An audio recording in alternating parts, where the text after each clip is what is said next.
ലിൻറ്റോ, ഈ തെരച്ചിൽ ഇപ്പോൾ 14 ദിവസം മുന്നോട്ട് പോയതിനു ശേഷവും സാധ്യമായ മെഷീനറി ഒക്കെ ഉപയോഗിച്ചതിന് ശേഷവും ഫലമൊന്നും ഇല്ലാത്തത് കൊണ്ടായിരിക്കണം ഒരുപക്ഷെ സർക്കാർ ഒന്ന് പിന്തിരിഞ്ഞിട്ടുണ്ടാവുക എന്ന് മാത്രമല്ല കാലാവസ്ഥ ഒട്ടും അനുകൂലമല്ല എന്നുള്ള നമ്മൾ കണ്ടുകൊണ്ടിരിക്കുകയാണല്ലോ. 14 ദിവസമായിരിക്കുന്നു. അപ്പോൾ ഇതിനകത്ത് തെരച്ചിൽ തുടരേണ്ടതുണ്ട്, അർജുനെ കണ്ടെടുക്കേണ്ടതുണ്ട് എന്നൊരു അഭിപ്രായം സർക്കാരിനുണ്ടെങ്കിൽ ഗവൺമെൻറ് അതിന് ഇപ്പോഴത്തെ ഈ പരിസ്ഥിതിയിൽ മുന്നോട്ട് വെക്കുന്ന ഒരു പ്ലാൻ ഓഫ് ആക്ഷൻ എന്താണ്?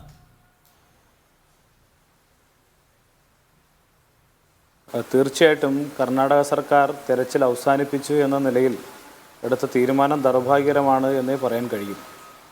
കാരണം കാലാവസ്ഥ പ്രതികൂലമാണ് എന്നുള്ളത് എന്നെ സംബന്ധിച്ചിടത്തോളം അങ്ങനെ ഒരു അഭിപ്രായം ഇല്ല. അതിന് കാരണം കഴിഞ്ഞ 22-ാം തീയതി മുതൽ അവിടെ നിന്നൊരു വ്യക്തി എന്ന നിലയിൽ ഞാൻ ഇന്നലെയാണ് തിരിച്ചു പോകുന്നത്.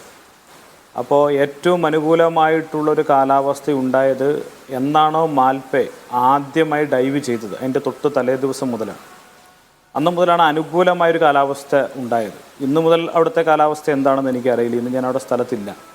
അപ്പോൾ തീർച്ചയായിട്ടും ഈ ദൗത്യം തുടർന്നു പോകാൻ വേണ്ടി കഴിയുന്ന സാഹചര്യമുണ്ട് എന്നുള്ളതാണ് എന്നെ സംബന്ധിച്ചിടത്തോളം ഉള്ള ഒരു വ്യക്തിപരമായിട്ടുള്ള അഭിപ്രായം. ഇവിടെ സംഭവിച്ചിരിക്കുന്നത് ആദ്യഘട്ടത്തിൽ നമ്മൾ പറയുന്ന പോലെ ഗോൾഡൻ അവേഴ്സിൽ വന്നിട്ടുള്ള ഒരു വലിയ വീഴ്ചയാണ് ഈ കാര്യങ്ങളെ ഇത്രത്തോളം വഷളാക്കിയത്. തീർച്ചയായിട്ടും ആദ്യഘട്ടത്തിൽ ഈ സംഭവം നടന്നത് വേണ്ടപ്പെട്ട അധികാരികൾ അറിയുകയോ അവർ കൃത്യമായി അത്തരം കാര്യങ്ങളിൽ ഇടപെടുകയോ ചെയ്തിട്ടില്ല എന്നുള്ളതൊരു വസ്തുതാപരമായ കാര്യമാണ്. 16-ാം തീയതിയാണ് ഇങ്ങനൊരു ആക്സിഡൻറ്റ് ഉണ്ടാവുന്നത്. 18-ാം തീയതിയോട് കൂടിയിട്ടാണ് അത് ഒരു എല്ലാവരിലേക്കും എത്തി ഇങ്ങനെയൊരു ദുരന്തം ഉണ്ടായിട്ടുണ്ട് എന്നുള്ളത് എല്ലാവരും അറിയുന്നത്. പിന്നീട് കർണാടക സർക്കാരിൻ്റെ പൂർണ്ണ നിയന്ത്രണത്തിലേക്ക് ഈ രക്ഷാപ്രവർത്തനങ്ങൾ മാറുന്നത് പോലും 22-ാം തീയതി മുതലാണ്. ഒരു SOP പുറപ്പെടുവിച്ച് അതിൻ്റെ നേതൃത്വത്തിൽ കൃത്യമായ ഒരു ഗൈഡ് ലൈനോട് കൂടിയിട്ടുള്ള പ്രവർത്തനങ്ങൾ നടന്നത് അതിനുശേഷമാണ്. അപ്പോൾ തീർച്ചയായിട്ടും അതിൻ്റെ ഇല്ലായ്മകളെക്കുറിച്ചോ അല്ലെങ്കിൽ പോരായ്മകളെക്കുറിച്ചോ ഗവൺമെൻറ് നടത്തിയ ഇടപെടലുകളിൽ ഏതെങ്കിലും തരത്തിൽ അതിനെ വിമർശിക്കുക ഒന്നുമല്ല. പക്ഷെ പോരായ്മ സംഭവിച്ചിട്ടുണ്ട് എന്നുള്ളത് നമുക്ക് എല്ലാവർക്കും അറിയാവുന്ന, ആരും വിസ്മരിക്കാത്തൊരു കാര്യം തന്നെയാണ്. തീർച്ചയായിട്ടും അർജുനും അർജുൻ്റെ കുടുംബാംഗങ്ങളും കാത്തിരിക്കുന്നത് അർജുനെ കിട്ടുക എന്നുള്ള ലക്ഷ്യത്തോടു കൂടി തന്നെയാണ്. പ്രതികൂലമായ കാലാവസ്ഥ ഉണ്ടായിട്ടുണ്ട് എന്നുള്ളത് വസ്തുതയാണ്. ഞങ്ങളവിടെ ക്യാമ്പ് ചെയ്യുമ്പോൾ തന്നെ പലപ്പോഴും പ്രതികൂലമായിട്ടുള്ള കാലാവസ്ഥ അവിടെ നേരിട്ടുണ്ട് എന്നുള്ളതൊക്കെ നമുക്കറിയാവുന്ന കാര്യമാണ്. പക്ഷേ ശ്രമങ്ങൾ അവസാനിപ്പിച്ചു കൊണ്ട് പോകുന്ന നിലയിലേക്ക് മാറുന്നത് ഒരു ശരിയായ കാര്യമല്ല. ഏറ്റവും അവസാനം കേരളത്തിൻ്റെ പ്രിയങ്കരനായിട്ടുള്ള പൊതുമരാമത്ത് വകുപ്പ് മന്ത്രി അവിടെ വന്നതിന് ശേഷം അവിടുത്തെ ജില്ലാ കളക്ടർ, അവിടുത്തെ ഈ ദുരന്ത പ്രവർത്തനങ്ങൾക്ക് നേതൃത്വം നൽകുന്ന SP ഉൾപ്പെടെയുള്ള ആളുകളുമായി ചേർന്ന് ഒരു യോഗം ഇരുന്ന് യോഗത്തിൻ്റെ ഭാഗമായി ചെയ്യാൻ കഴിയുന്ന ചില കാര്യങ്ങളെ സംബന്ധിച്ച് കൃത്യമായിട്ടുള്ള ഒരു കാര്യം അവിടെ അവതരിപ്പിച്ചിരുന്നു. അപ്പോൾ തീർച്ചയായിട്ടും ആ ദൗത്യം തുടർന്നു പോകുമെന്നുള്ള നിലയിലാണ് കാര്യങ്ങളെല്ലാം മുന്നോട്ട് വെച്ചത്. എന്നാൽ അതിൽ നിന്ന് പുറകോട്ട് പോകുന്ന ഒരു സാഹചര്യം അവിടെ ഉണ്ടായി എന്നുള്ളത് ദൗർഭാഗ്യകരമായിട്ടുള്ള കാര്യമാണ്.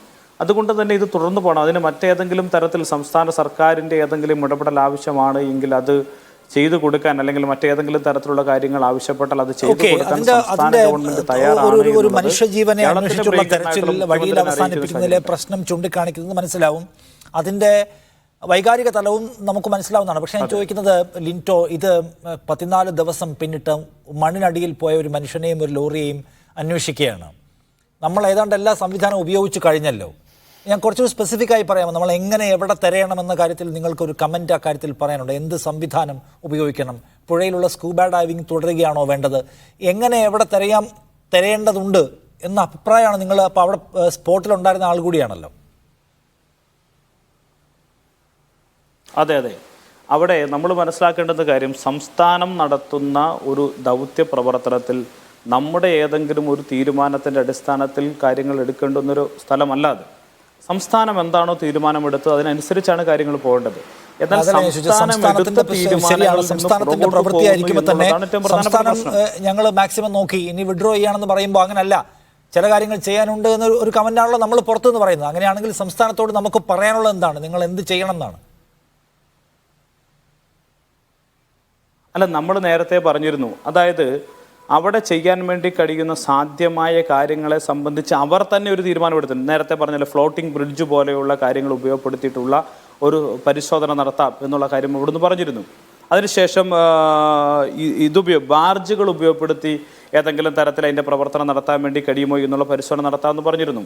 നേവിയുടെ തന്നെ ഏതെങ്കിലും തരത്തിൽ ഈ മേഖലയിൽ ഉയർന്ന മറ്റേതെങ്കിലും സംവിധാനങ്ങളെ ഉപയോഗപ്പെടുത്തിയിട്ടുള്ള പരിശോധന സാധ്യമാകുമോ എന്നുള്ളത് പരിശോധിക്കാമെന്ന് പറഞ്ഞിരുന്നു. ഇത്തരം കാര്യങ്ങളെല്ലാം നമ്മുടെ ബഹുമാനപ്പെട്ട പൊതുമരാമത്ത് വകുപ്പ് മന്ത്രി കൂടി അവിടെ ഉണ്ടായിരുന്ന ഘട്ടത്തിൽ ജില്ലാ കളക്ടറും അവിടുത്തെ SP ഉൾപ്പെടെയുള്ള ആളുകൾ പങ്കെടുത്തു ചേർന്ന യോഗത്തിൻ്റെ തീരുമാനമായിരുന്നു. ആ തീരുമാനം എന്ന നിലയിൽ എടുത്ത തീരുമാനങ്ങൾ നമ്മുടെ പുറകോട്ട് പോയി എന്നുള്ളതാണ് പ്രശ്നം. അവർ വന്നു, അവർ ചെയ്തു, ഇത് പ്രതികൂലമായ കാലാവസ്ഥയാണ്, ഇത് മുന്നോട്ട് കൊണ്ടുപോകാൻ വേണ്ടി കഴിയാത്തൊരു അന്തരീക്ഷമുണ്ട് എന്ന് വ്യക്തമാക്കുന്നതായിരുന്നു നല്ലത്. ഇതെല്ലാം ഏറ്റെടുക്കുകയും ഞങ്ങൾ ചെയ്യാം, അതിൻ്റെ മറ്റു കാര്യങ്ങളിലേക്ക് നീങ്ങാം എന്ന് പറയുകയും 2 ദിവസം കഴിയുമ്പോൾ മാൽപ്പെ മുങ്ങുന്നത് 2 ദിവസമാണ് മാൽപ്പെ അവിടെ ഡൈവ് ചെയ്യുന്നത്.